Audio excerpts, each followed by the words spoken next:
hey team, I think I'm miscarrying right now. And I went to the bathroom and just like saw what was happening, and I was like, all right, I had a baby this morning. So singer-songwriter Meghan Trainor had quite the freaky experience when she was pregnant with her second child, believing at one point she suffered a miscarriage. My second pregnancy, I got like a COVID vaccine, and I felt so ill, like I had the flu, and I was like, oh, it must be that vaccine, but I was trying to get pregnant. And I got my period again, and I performed on Fallon. I performed Made You Look on Fallon. I could have my Gucci on.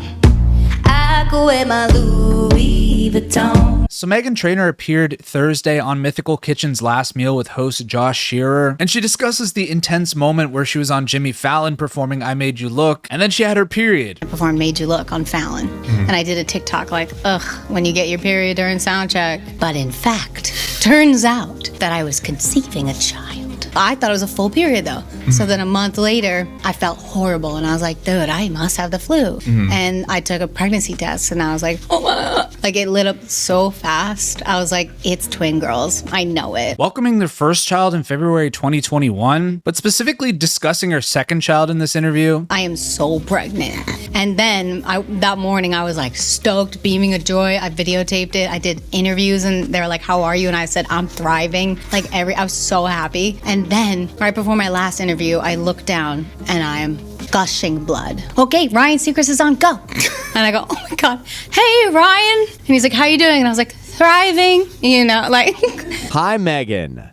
How are you all?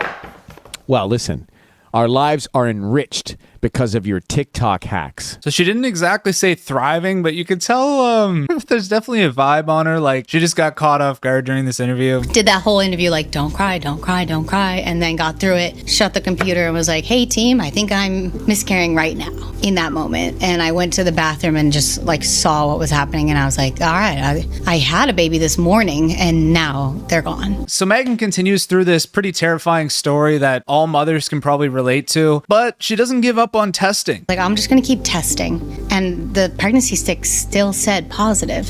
And I was like, well, that's mean, you know? Like, she's like, keep testing it, it'll say negative soon. And then I got a blood test done, and the number is 0 if you're not pregnant. My number was 90,000. So all's well that ends well, folks. She didn't have twins, but she did make this post with her and her husband, Daryl Sabara, welcoming their new child. Absolutely adorable. And captioning this post by saying, on July 1st, our 7th anniversary of our first date, we welcomed BRYBRY Trainor into the world. He was a big boy at 8 pounds, 7 ounces and sideways. Transverse. I don't know what that means, but that sounds painful. But we had an amazing, successful C-section, and I finally got my skin-to-skin time. Thank you to all of the incredible doctors and nurses who took great care of us. Aww. So Meghan and Spy Kid now have a second child, and that's a beautiful story, folks. Let me know what you guys think about this story in the comments below, though, and thank you guys so much for watching, and you guys know the drill. Ta-ta for now.